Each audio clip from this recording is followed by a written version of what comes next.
안녕하세요. 사랑하는 성도님, 영혼의 샘물, 은혜의 자리 오심을 축복합니다. 공의의 주님이 우리와 함께 하십니다. 우리와 함께 하시는 주님을 찬양합니다. 기도합시다. 주님, 크고 놀라우신 은혜와 사랑에 감사드립니다. 오늘도 주님의 말씀을 기대하고 또 주님의 음성을 바라며 말씀 앞에 섰사오니 성령님께서 저의 마음의 눈을 열어주시고 귀를 열어주셔서 주님의 말씀 잘 깨닫고 또 마음의 양식으로 삼을 수 있도록 또한 그 말씀대로 실천하며 살아갈 수 있도록 인도하여 주시옵소서. 하루하루 살아가는 삶의 연속이지만 주님의 말씀 따르는 삶 가운데 아름다운 믿음의 성장과 은혜의 기쁨이 넘칠 수 있도록 오늘도 함께하여 주시옵소서. 예수님 이름으로 기도합니다. 아멘. 오늘 말씀은 스바냐 2장 4절에서 15절입니다. 가사는 버림을 당하며 아스글론은 폐허가 되며 아스돗은 대낮에 쫓겨나며 에그론은 뽑히리라. 해변 주민 그렛 족속에게 화 있을진저 블레셋 사람의 땅 가나안아 여호와의 말씀이 너를 치나니 내가 너를 멸하여 주민이 없게 하리라. 해변은 풀밭이 되어 목자의 움막과 양떼의 우리가 거기에 있을 것이며 그 지경은 유다 족속의 남은 자에게로 돌아갈지라. 그들이 거기에서 양떼를 먹이고 저녁에는 아스글론 집들에 누우리니 이는 그들의 하나님 여호와가 그들을 보살피사 그들이 사로잡힘을 돌이킬 것임이라. 내가 모압의 비방과 암몬 자손의 조롱하는 말을 들었나니 그들이 내 백성을 비방하고 자기들의 경계에 대하여 교만하였느니라. 그러므로 만군의 여호와 이스라엘의 하나님이 말하노라. 내가 나의 삶을 두고 맹세하노니 장차 모압은 소돔 같으며 암몬 자손은 고모라 같을 것임이라. 찔레가 나며 소금 구덩이가 되어 영원히 황폐하리니 내 백성의 남은 자들이 그들을 노략하며 나의 남은 백성이 그것을 기업으로 얻을 것이라. 그들이 이런 일을 당할 것은 그들이 만군의 여호와의 백성에 대하여 교만하여졌음이라. 여호와가 그들에게 두렵게 되어서 세상의 모든 신을 쇠약하게 하리니 이방의 모든 해변 사람들이 각각 자기 처소에서 여호와께 경배하리라. 구스 사람아 너희도 내 칼에 죽임을 당하리라. 여호와가 북쪽을 향하여 손을 펴서 아수르를 멸하며 니느웨를 황폐하게 하며 사막같이 메마르게 하리니 각종 짐승이 그 가운데 때로 누울 것이며 당아와 고슴도치가 그 기둥 꼭대기에 깃들이고 그것들이 창에서 울 것이며 문턱이 적막하리니 백향목으로 지은 것이 벗겨졌음이라. 이는 기쁜 성이라 염려 없이 거주하며 마음속에 이르기를 오직 나만 있고 나 외에는 다른 이가 없다 하더니 어찌 이와 같이 황폐하여 들짐승이 엎드릴 곳이 되었는고. 지나가는 자마다 비웃으며 손을 흔들리로다. 아멘. 스바냐는 이제 여호와의 날이 가까움을 선포하며 하나님의 재앙과 심판을 선포하면서 이제 오늘 본문에서는 이스라엘의 주변 나라들에 대한 그러한 심판, 주변 나라들의 내릴 벌에 관한 말씀이 선포됩니다. 자, 4절부터 보면 여기에 네 지역이 나오죠. 가사, 아스글론, 아스돗, 에그론. 자, 이 네 도시들은 블레셋의 아주 중요한 도시였어요. 이제 원래 블레셋의 중요한 도시 5개 도시가 있는데 이제 여기에 가드까지 더해지면 5 성읍이 되죠. 블레셋의 가장 강한 5 성읍에 하나님의 심판이 임한다라는 거죠. 어떻게 돼요? 폐허가 되고 버림당하고 쫓겨나고 뽑힐 것이다. 블레셋은 유다의 서쪽 해변 지역이죠. 지중해 쪽에 있었던 아주 강력한 나라들이었어요. 그런데 바로 이것에 대한 이 성읍들에 대한 하나님의 심판의 메시지입니다. 자, 5절에서는 해변 주민 그렛 족속에게 화했을진저. 자, 이제 또 그렛 족속이 언급되는데 이 그렛 족속은 블레셋과 접경하여 있던 그러한 족속입니다. 역시 이 그렛 족속에게도 하나님의 화가 임하는 것이죠. 그래서 하나님께서 그들을 치실 때 그들이 멸망하고 주민이 없어질 것이다 라고 선포합니다. 자, 이렇게 멸망하고 망한 이 땅은 어떻게 돼요? 하나님의 선한 남은 자들이 차지하는 거예요. 그래서 6절 해변은 풀밭이 되고 목자의 운막과 양떼의 우리가 거기에 있게 될 것이다. 그 지경은 유다 족속의 남은 자에게로 돌아갈지라. 자, 이제 여기서 어떤 희망적인 한 표현이 나오죠. 남은 자, 유다의 남은 자에게로 그 땅들이 다 돌아갈 것이다. 남은 자를 통해 하나님의 놀라운 자비와 하나님의 계획이 실현된다라는 것을 보여주고 있어요. 이렇게 남은 자들을 통해 오히려 하나님께서 그 땅을 차지하게 하시고, 그래서 그들은 거기에서 양떼를 먹이고 저녁에는 나스글론 집들에 누우리니 그들의 하나님 여호와가 그들을 보살피사 그들이 사로잡힘을 돌이킬 것이라.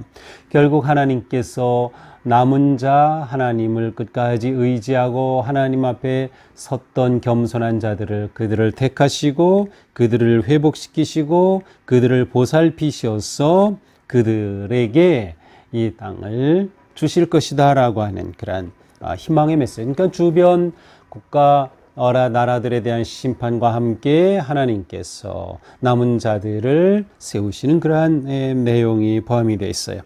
자, 8절은 이제 동쪽의 나라들입니다. 지금 이 블레셋은 유다 서쪽이었어요. 블레셋의 그러한 성읍들은 유다 서쪽이었고, 이제는 동쪽에 어떤 나라? 8절, 내가 모압의 비방 암몬이 조롱하는 말을 들었다. 모압과 암몬이 이스라엘 하나님의 백성들을 괴롭혔어요. 내 백성들을 비방하고 경계에 대하여 교만하였다. 그들이 그렇게 뻐기고 교만한 것에 대해 하나님이 이제 심판하시는 겁니다. 그 9절에 보니까 모압은 소돔같이 되고 암몬은 고모라같이 될 것이다. 이 소돔과 고모라는 하나님의 불의 심판이 임했던 것이죠. 바로 그것과 같이 그렇게 완전히 폐허가 되고 소금구덩이가 되고 말 것이다. 반면에 내 백성의 남은 자들이 그들을 노력해서 그들을 오히려 그 땅을 차지하게 될 것이다. 남은 자들은 차지하고 회복되고 하나님이 보호하시고 세우시지만, 그러나 하나님을 거역하고 하나님을 경배하지 않고 교만하였던 이러한 동쪽의 모압과 암몬은 하나님이 황폐하게 만드신다. 분명히 그 이유를 밝혀줘. 10절, 이는 여호와의 백성에 대하여 교만하였기 때문이다. 그들이 교만하였기 때문에. 자, 교만하였다. 여기서 핵심은 그들이 하나님을 인정하지 않은 것이에요. 오히려 하나님을 저버리고 오히려 하나님의 백성들을 괴롭히고 하나님을 욕되게 한 것이죠. 그래서 그들에 대한 하나님의 심판이 임하는 것입니다. 11절, 여호와가 그들에게 두렵게 되어 하나님이 심판하실 때 그들은 여호와 앞에 두려움을 떨게 되는 것이죠. 세상의 모든 신을 쇠약하게 하리니 이방의 모든 해변 사람들이 각각 자기 처소에서 여호와께 경배하리라. 하나님께서 이방의 모든 세상의 모든 신을 쇠약하게 한다. 자, 여기에 굉장히 중요한 개념이 있는데, 이 고대에는 모든 성읍의 수호신들이 있었고요. 또 나라의 민족의 수호신들이 있었어요. 이스라엘에는 하나님, 여호와 하나님이시죠. 그런데 여호와 하나님께서 이제 세상의 모든 신을 쇠약하게 하신다. 무슨 뜻이에요? 다른 신들은 어떠한 우상도 그들의 나라, 그들의 성읍을 지킬 수 없다. 여호와 하나님만이 온전한, 유일한, 진정한 왕의 왕 되시는 참된 하나님 되신다라는 것을 선포하는 것이에요.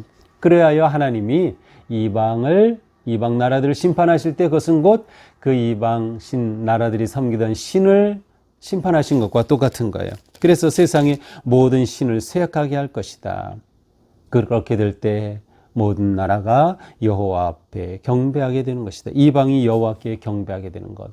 온 세상이 여호와를 경배하게. 결국 이것이 하나님의 뜻이고 하나님의 소원이죠.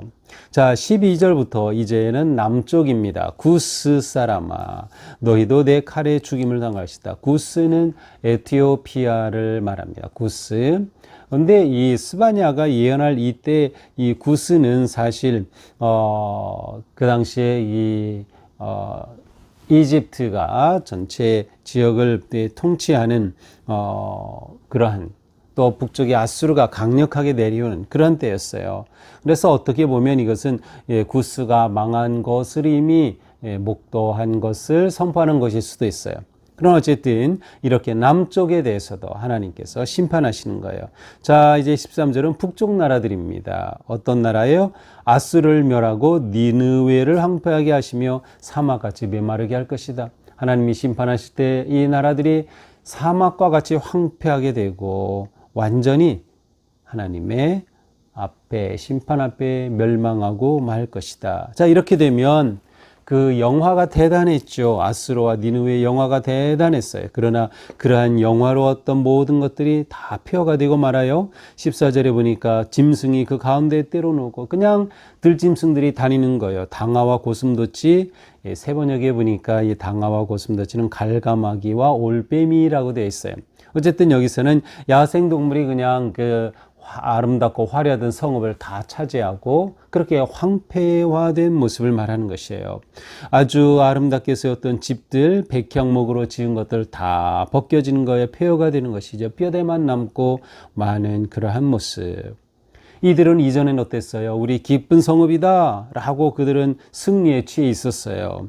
염려 없이 우리는 거주할 것이다 라고 말했어요. 그러나 그들에게 오직 하나님만이 진정한 하나님 되심을 보여주시는 거죠. 그들의 어떤 신도 그들을 보호하지 못했어요. 그들을 지키지 못하는 것이죠. 결국 그들은 하나님의 심판 앞에 황폐화되고 모든 것들은 무너지고 멸망당할 것이다. 그 이유는 하나님을 인정하지 않고 교만함에 빠져 있었기 때문이다. 자, 여기서 하나님은 모든 열방이 하나님을 예배하는 그것을 원하고 계시죠. 계획하고 계시죠. 아브라함을 택하실 때 이미 아브라함이 복의 통로가 되어서 열방을 하나님께서 구원하시고 복의 나라들로 세우셔서 하나님이 경배받으시는 그러한 뜻을 가지고 계셨어요.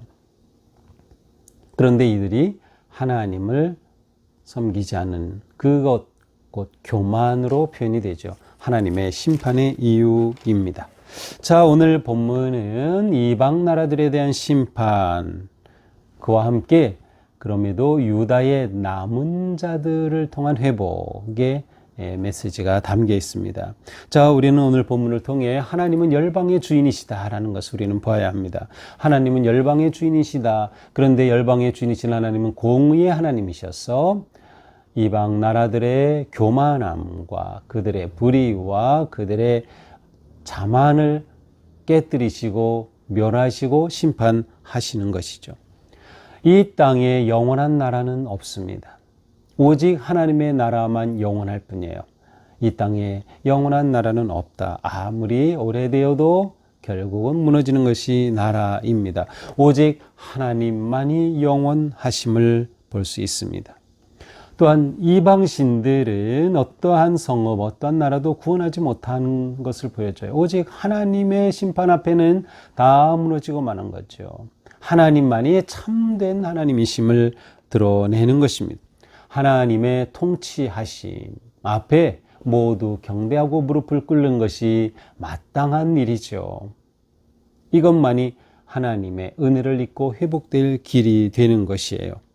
결국 겸손한 자가 은혜를 입는 거죠. 하나님은 교만한 나라들을 부수시듯 겸손한 사람은 또한 세우시고 남은 자들을 일으키셔서 그들을 구원하시고 은혜를 주신다. 결국 하나님을 경배하고 따르느냐 아니냐에 따라서 모든 결말이 다가오는 것이에요. 결정되는 거죠. 하나님은 심판의 주님이시기 때문입니다. 자, 오늘 하루 우리가 살아갈 때 우리에게 중요한 것은 어떤 상황에서도 하나님을 인정하는 삶을 사는 거예요. 하나님이 내 인생의 주인 되심을 고백하는 삶을 사는 거예요. 하나님의 말씀 따라 순종하고 하나님의 주 되심을 고백하고 하나님의 그 영광과 은혜를 감사하고 찬양하는 그러나 복된 하루가 될 수 있기를 축복합니다. 기도합시다. 주님, 오늘도 말씀으로 저희들을 세우시니 감사합니다.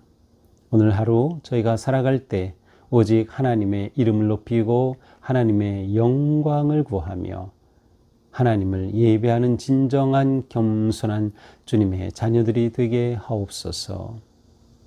교만함을 싫어하시고 멸하시는 하나님 앞에 저희 모두 겸손하게 하나님 앞에 무릎을 꿇고 하나님의 선하심만을 구하고 의지하는 복된 하루가 되게 하여 주시옵소서. 예수님 이름으로 기도합니다. 아멘. 네, 오늘도 주님 은혜로 우리 삶이 바르고 복된 거룩한 은혜의 길 걷기를 축복합니다. 사랑합니다.